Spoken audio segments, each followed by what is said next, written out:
Hey there, pirates. Welcome aboard the Anime No Me channel. Shanks seems to be a noble person, not because of his family, but nobility in the sense of kindness, always seeking to help those around him, regardless of the situation. At the same time, he has also had some questionable actions, like what he and his crew did during their encounters with Kid. In the past, we saw that Shanks lost his arm to save Luffy from a Sea King. Something unbelievable, considering Shanks was very powerful even back then. He could have protected his own arm, used Haki, and not sacrificed his arm. In today's video, we will talk about the reasons why Shanks allowed the Sea King to tear off his arm without trying to do anything to prevent it from happening. I hope for your support to help our crew win, and to do so, you just need to click the thumbs up button, leave a like, and subscribe to the channel. By doing this, you will win an incredible devil fruit, so just comment which fruit you want. Guys, as we know, Shanks is a rather enigmatic character who follows only his own life purposes. Often, we see him as a tyrant pirate, and at other times, as a diplomat seeking to do things in the best possible way. One of the biggest events that marked his life was during the time he spent with the little boy who dreamed of being a great pirate, the young Monkey D. Luffy. Right from his introduction to the story, Shanks, the pirate who inspired Luffy to dream of going to the sea, sacrificed his left arm, the arm he used to wield his sword and compete for the title of the world's greatest swordsman, to save Luffy from having his life taken by a Sea King. However, there is a question about Shanks' motivations for this. After all, at that moment, Shanks could easily have killed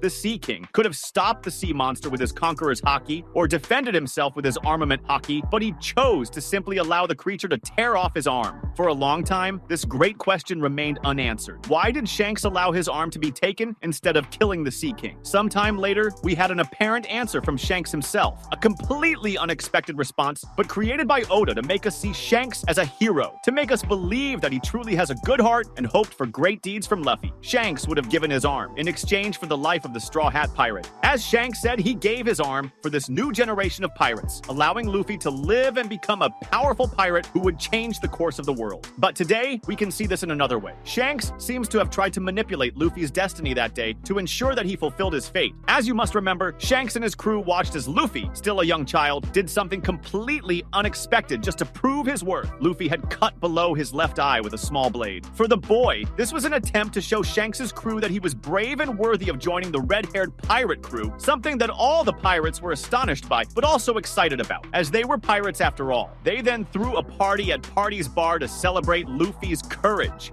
During this, Shanks reprimanded Luffy for being so foolish and once again said that he would not allow Luffy to join his crew. Shanks said he felt the boy was still too young and inexperienced, and that he couldn't swim and a pirate needed to swim. Many people focused on this statement from Shanks, saying that's why Shanks' crew doesn't have members with devil fruit powers. But that's not the main point in this conversation. After tricking Luffy into drinking juice, Shanks told him that he and his crew would leave the village after 2 or 3 more trips, which Luffy said would give him time to learn how to swim. At that moment, some people believed they were looking for Ace, thinking he would inherit Roger's legacy. But what we can notice is that Shanks, even if Luffy learned to swim, would not take him with him. This goes beyond Luffy's age, but rather his strength. Luffy wasn't strong enough to face the sea, and he might never become strong enough, and Shanks needed power. He needed strength. That day, Luffy wanted to become a pirate. But what about when he grew up a little? Would he still hold on to that same dream? However, everything changed just a few minutes after this dialogue. They were interrupted when Higuma and his bandits arrived and demanded sake, which Shanks and his crew had drunk all of except for 1 bottle. Shanks offered the last bottle to Higuma, but he broke it over Shanks' head because he felt it wasn't enough. When Shanks tried to clean up the mess instead of retaliating, Higuma threw Shanks' food at the pirate and left, convinced that Shanks was a coward. After that, Shanks and his crew laughed at his humiliation. Luffy was completely furious at the way Shanks refused to retaliate, so he tried to leave the bar. Shanks tried to hold the boy back to prevent him from doing something foolish, but noticed something that surprised him. Luffy had eaten the devil fruit that Shanks and his crew had been carrying, the fruit that Shanks had introduced to him as the Gomu Gomu no Mi. Shanks and his crew were distracted, and fate ensured that Luffy ate that fruit. Shanks scolded Luffy for this, stating that it meant he would never be able to swim again, which scared a young boy since he had eaten a devil fruit without even knowing it was one. However, today we know that Shanks didn't know what to do. After all, that devil fruit was extremely important. It was the Hito Hito no Mi, Model Nika, the sun god fruit. Shanks believed that Luffy wasn't the chosen one to eat that fruit. He was just a kid with a dream. A few days later, Shanks and his crew set out to sea, leaving Luffy behind once again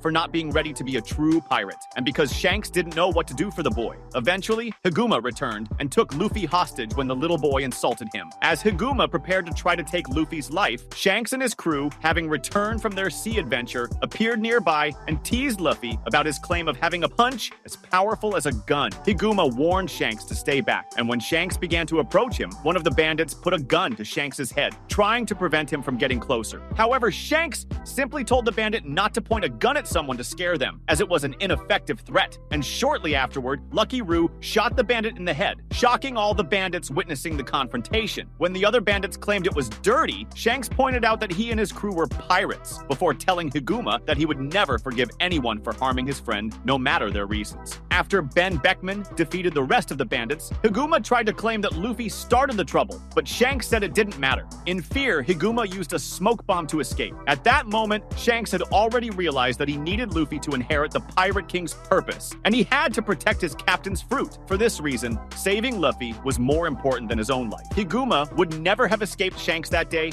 yet he did escape with Luffy, something that wouldn't have happened if any of Shanks' crew had decided to stop him. They arrived just in time to save Luffy, yet they allowed that villain to escape with him. Just as they had found Luffy when they arrived in the town, Shanks went to the sea and reached Luffy, who had been thrown into the ocean by Higuma after still provoking the bandit leader. And how could Shanks do this if not by using observation Haki? It's no coincidence he knew exactly where to go. And he knew because he had already mastered Haki. Then something completely unexpected happened. A Sea King appeared behind Higuma, who was watching Luffy drowning. The Sea King quickly devoured Higuma, along with the boat he was on, and then turned its attention to Luffy as its next target. Shanks then jumped into the water and swam at incredible speed to reach Luffy, saving him from the creature and losing his arm while protecting Luffy from being devoured by the Sea King, whom he scared off using his powerful Haki. However, as Shanks comforted the boy, Luffy began to cry about how Shanks had lost his left arm while defending him, and Shanks stated that it was just an arm and that Luffy was more important. This showed that Shanks truly didn't care about losing his arm because saving Luffy was something he needed to do. That day, he showed Luffy that he was placing his hopes in the young boy who could become a great pirate capable of changing the world. But we can see it another way. Shanks was actually sacrificing his arm to ensure that Luffy would become a pirate. After all, Luffy's obvious destiny was to become a marine, or he could have just followed a normal life. Shanks knew that this fruit had a great purpose, just as he knew that for many years no one had been able to awaken it, meaning he needed Luffy to follow his destiny as a pirate. Sacrificing his arm for Luffy to fulfill his dream of being a pirate would make Luffy feel indebted to him and would ensure that he would never give up on the desire to reunite with him. The Straw Hat also showed how Shanks said that one day Luffy would find him again at sea when he became a pirate. In that moment, Shanks sacrificed his arm for Luffy to become the Straw Hat Pirate. But what do you think about that? Do you think Shanks lost his arm for no reason? Comment. That was today's content. We hope you liked it and want to share your opinion on the subject. Don't forget to share the video,